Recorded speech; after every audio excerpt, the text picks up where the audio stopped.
Gyokuro is one of the most sought after teas in Japan, but which one is the best? In this video, we're going to compare two of the most popular Gyokuro teas to see which one has the better flavor. Let's get started. Okay, so what we have here is two different types of Gyokuro tea. These are two most popular Gyokuro teas, both from Mr. Sakamoto. First we have the Cha Musume, and then we have the Sasahime. So this is coming completely from the Yabukita cultivar, and this one is a blend of different cultivars. So it's Yabukita, Saimidori, and Okamidori. So these are the two most popular ones. This one a little bit more so, but both very good teas that we're going to compare today to see which one is really the best, Gyokuro. So what I'm going to be doing is a little bit different this time because Gyokuro is brewed at such a low temperature, 60 degrees Celsius. I'm actually starting with 10 degrees warmer, so 70 degrees Celsius, and I'm actually going to measure out the water here to make sure I get the same water level in each cup.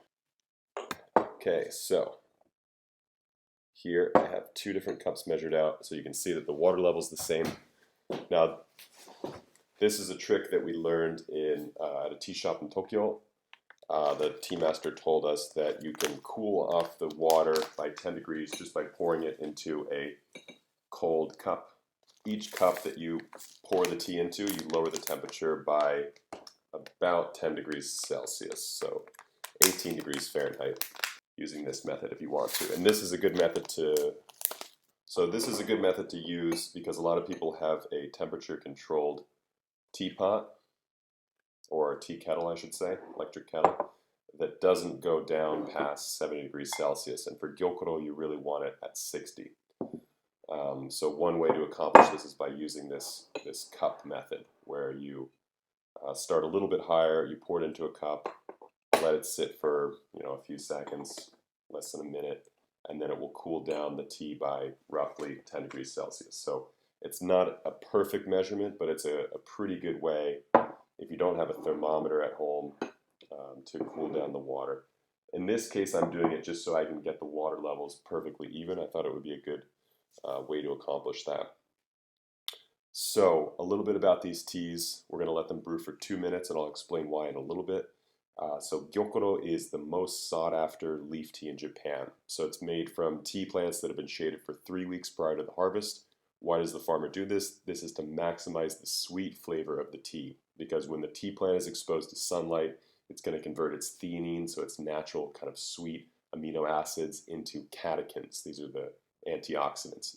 This protects the plant from the UV light, but it also produces a bitter flavor in the tea. So if you have that kind of bitterness in the tea, it's likely because there's a lot of catechins in it, certainly if it's a green tea. So if a farmer wants to reduce this, they're going to shade the tea plant. A typical sencha, like a shaded sencha, might be shaded for 7 days or so just to kind of take that edge off, whereas a kabuseicha or kabusei sencha, a long shaded sencha, is going to be shaded for between 10 and 20 days. There's one level above that, which is gyokuro, so that's 21 days or more, 3 weeks or more, and matcha as well. So matcha is almost like a powdered version of gyokuro, but there are some technicalities there that we'll explain in another video. Gyokuro is the longest shaded leaf tea, so it's able to really maximize not only the sweet flavor, but also this savory or umami flavor. So this really powerful, almost like brothy kind of flavor. It's almost like, when I describe the flavor of Gyokuro, it's almost like I'm describing a soup more so than a tea. It's really unique. And then once the tea is shaded, it's steamed just like a regular green tea, rolled and dried. And it actually goes through an additional rolling process to get these tight needle shapes. And that's actually why it requires more brewing, a longer brewing time of 2 minutes, because the leaves are so tightly rolled, they kind of lock in their flavor until they're infused into water. And it takes a full 2 minutes to get these to open up. Already I'm noticing some differences between these two. And so the only difference is the cultivar. So this is from the Yabukita, which is kind of the most common cultivar, and this is a blend of 3 different cultivars that Mr. Sakamoto uses. So that's the only difference between these teas, is the variety of tea plant they're coming from. Here you see a color difference. Here you're much greener with the Sasahime. I'm guessing that's because Okumidori is actually got a slightly greener color to it, at least in the final infusion that I've noticed, than Yabukita. So because this is pure Yabukita, you're getting a little bit more of that yellowish color. And then this has some Okumidori in it, which is giving it a little bit more greenness. Transparency-wise, I would say this one, the Sasahime, is denser. It's kind of cloudier, which is actually a good sign with Gyokuro. And you can see there's this layer developing on top, this kind of foam. That's a good sign as a seasoned Gyokuro drinker. That's like kind of what I look for as like a marker of like a really intense kind of savory Gyokuro. And like a sweet Gyokuro is that kind of little foam layer on top. That's not to say that Chamasume is a bad tea by any means. It's a very good tea, but this one I'm expecting is just going to be a little step above. Very good, very sweet. So I definitely brewed it with the right parameters. Sometimes this can be very sensitive. If you brew it a little bit too hot, it can start to get a bit bitter. So I got the brewing right, which is a good sign already. Let's try this one. Oh yeah, wow. I haven't compared these two side by side together in a while, and it really makes a difference. So I drink these teas all the time personally, but I very rarely will drink the same one in the same day or in the same sitting. So this is a really interesting comparison for me. This one, Sasahime, is much sweeter. It's much denser. So for me, the Chanmusume it's light, it's sweet, it's savory, and it has a little bit of this floral hint to it.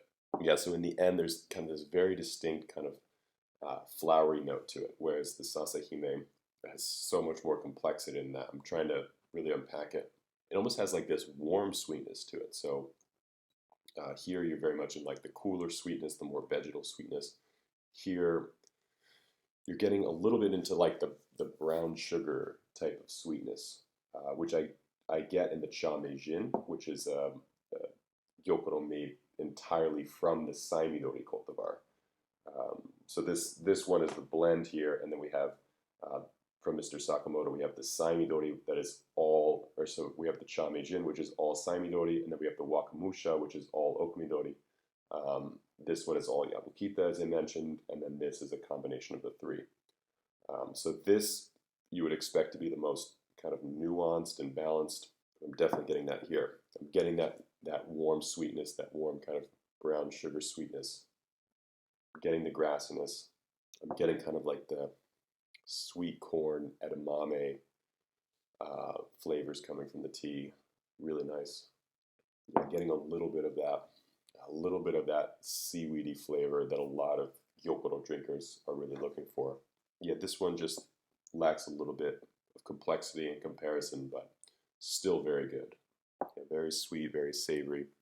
Does have that kind of playful floral finish to it, which I like, but overall much simpler than this one. Okay, so I did a second infusion of both these teas. For the second infusion, as I mentioned before, the first infusion, you really need 2 minutes to open up the leaves and make sure that they're fully releasing their flavor. The second infusion, the leaves are already opened up, so you only need like 20 seconds. But already you can see there's a very green color coming from the second infusion, which is common. So this one here, again, a little bit more yellowish. This one here, much greener. But let's go ahead and have a taste. Wow, that floral note from the Cha-Musume is really coming out more strongly in this one. This is something I've been noticing in kind of this year's Cha-Musume from Mr. Sakamoto. So we order the Cha-Musume every year and then taste it, make sure it's good, and then distribute it. So this year I'm noticing that there's much more of this floral note, which I actually really like. And Sasahime is like leaning much more into that kind of warmer, almost like brown sugar. It's normally like not something you would expect with a Gyokuro, but for some reason I'm noticing it more and more. It's kind of like, yeah, like this warm sweetness that you would find in like a cookie or something. I definitely get it with the Cha-Meijin, but this is my first time noticing it in the Sasahime. We definitely do have more of those steamed vegetable notes. Just a little bit of astringency rounding out the finish. Here, right away, I'm getting that floral notes. It's very much a jasmine flower. Now that I can really notice it in the second brewing because a lot of the other tasting notes have kind of subsided a little bit, and that floral tasting note is really what remains. And now I'm identifying it as jasmine. So both of these teas are great. I'm a huge Gyokuro fan. That's personally my favorite tea, and I love both of these. These are probably the two teas I drink the most of. And this one, if I had to pick, is definitely better just because it's more complex. So if you're kind of looking to get started into the world of Gyokuro, you can go for this one. It still has a lot of that Gyokuro flavor, like that strong, savory flavor, that sweetness, and the floral note, which is really interesting. I'm noticing it even more in this tasting.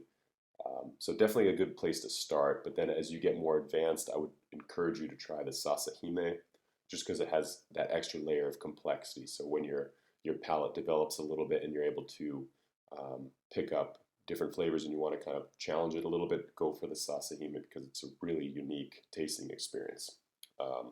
So thank you all so much for tuning into this tasting. If you want to pick up these teas, these two teas from Mr. Sakamoto, you can find them on our website. And if you have any questions about the teas, please feel free to leave those in the comments below. But until then, we'll see you next time.